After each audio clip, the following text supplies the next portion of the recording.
Pope Francis says that he will celebrate Mass in Rome next month with a community from the Democratic Republic of Congo.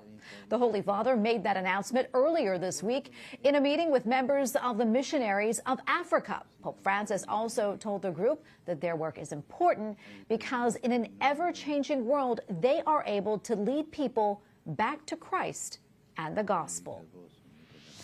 Joining us now from Rome is Father Stanley Lubungo, Superior General of the Missionaries of Africa. Father, thank you so much for your time today. Can you tell us more about the meaning of this meeting with the Pope, and what did the Holy Father share with you? Yeah, our institute is having what we call the General Chapter. This is something that comes every 6 years, where we not only re-elect the leadership of our missionary institute, but we look at the past also and plan for the future to see where our mission is going. And this is so significant that we take it to the Pope to tell him what we've been doing and what we intend to do. So it was in this context that we went to meet the Holy Father last Monday. And Father, can you tell us a little bit more about your mission and also any upcoming projects that you have? Yes, we are working in 23 African countries, starting from North Africa, in Algeria and Tunisia. In Algeria, actually, where our missionary institute was born. So we are into interreligious dialogue, especially with Muslims. And we do that also in other parts of Africa where Islam is prevalent, like in Mali, and then in Burkina Faso. We are also in Niger, but also we are in countries where Christianity is actually the majority.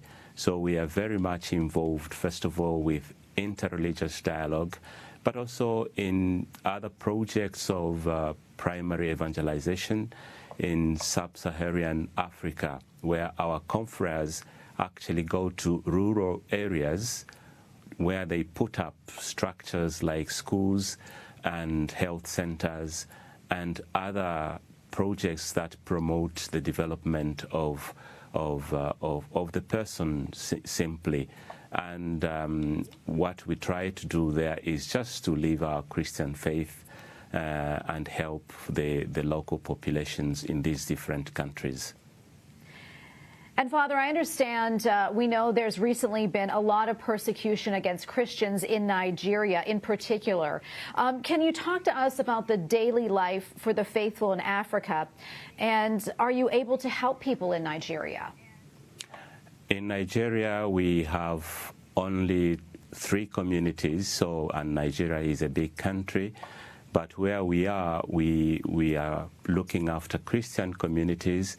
And as I said, our confreres try to educate, to teach people about the necessity of dialogue. But we are also very aware that people are most of the time living under fear, because this phenomenon of terrorism, extremism is something that we cannot understand, So it's not an easy thing, because we keep telling them not to respond by violence, and in the whole, Christians are very understanding for that. They regret these sad events, and everyone prays that they do not reproduce themselves, but really this is something that we cannot understand. Where our confreres are in Nigeria, happily, if I might say so, they are not really affected, because this comes most of the time from the north of the country. We are more in the south, but we feel very affected, and we are united with the Nigerian church. This morning I actually sent a word of solidarity to the bishop of the diocese where the people were killed at Pentecost.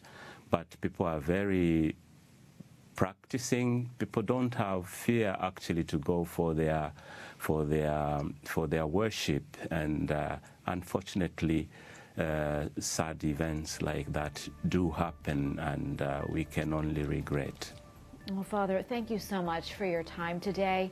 We really appreciate it, and thank you for all that you do. God bless you.